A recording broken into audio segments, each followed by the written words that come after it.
Welcome back to another coffee break. I have been listening to an audio book by Daniel Pink. And it's been interesting because there's a lot of books that talk about what to do to be successful. There's a lot of books that talk about how to do things to be successful.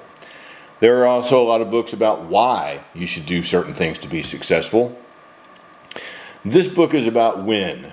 When is the right time to be successful? And we're going to talk a little bit about a couple of things over the course of the next, episode or two. But and this one hits sort of close to home. There is a Scandinavian tradition called Fika, Fika, Fika. I encourage you to look it up.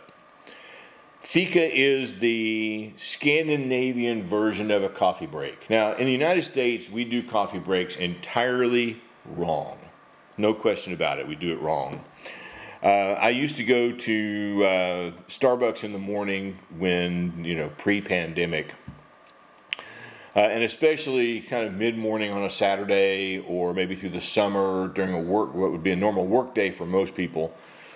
And the place would be packed with business people who would meet there for a business meeting over coffee. And there's absolutely nothing wrong with that. But that's not a coffee break. People at work, they go grab a cup of coffee to get a coffee break. That's not a coffee break. In Scandinavia, they do what they call Fika, and Fika is a cup of coffee and generally some type of Danish. There's always food involved, which I guess is why it hits very close to home for me because I love food. But one of the rules about Fika is you don't talk about work.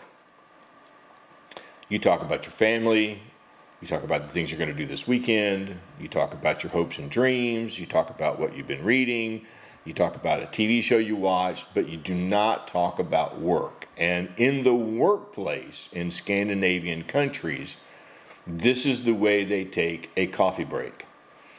It is set up so that workers can get together, enjoy a little jolt of caffeine, because the caffeine will improve their mental acuity at work. Scientific fact.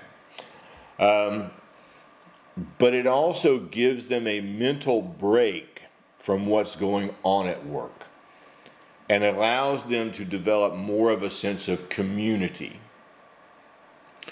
And so I would encourage, teachers especially, I would encourage you that when you have a planning period, and if you have a planning period with other teachers with whom you like to spend time, then I would encourage you to take a Fika break, not a coffee break.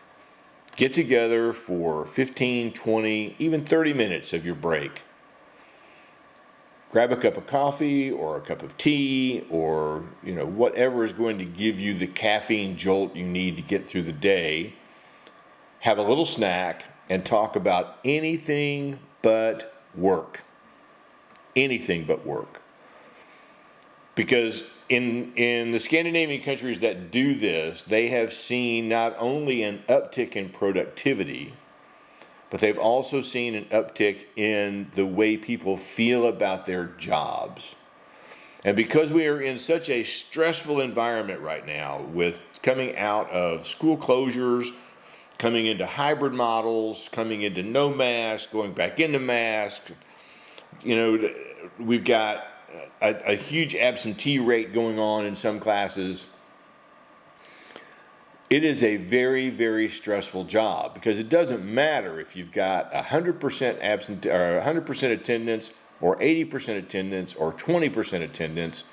As a teacher, you are still expected to get everybody across the line and to get everybody to show growth and to get everybody to pass your class. And that is a lot of pressure, a lot of pressure.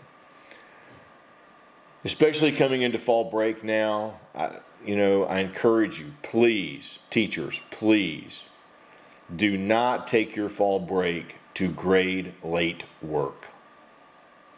Please, do not do this. I know that I am talking to the air with some teachers because they'll be like, oh my gosh, I don't know how I will ever survive if I don't grade it right now, because when we come back, we're going to have to jump right in and do other things. I'm going to have so much more to grade, and I'm going to have to do this, and I'm going to have to do that. And so my fall break is going to be catching up all the kids who were behind. No. No. Now, if you want to take a day, you still got a week. But please, take a break. Take a break. Go for walks. Watch stupid movies. Do things with your family. Whatever you can do to release your mind from whatever is going on in your classrooms for just a few days. Your body needs that. Your mind needs that. Your soul needs that. Do not give up your soul for your job, ever. Students and parents, do not expect teachers to be updating grades all through fall break for all the late work that was turned in. It does not work that way. It just doesn't. I wish that the downtown office would just close Aspen down for a week and forbid anybody from using it. That would be wonderful. It's not going to happen. So find a way to connect with other people, both over fall break and on a daily basis as you are teaching your classes.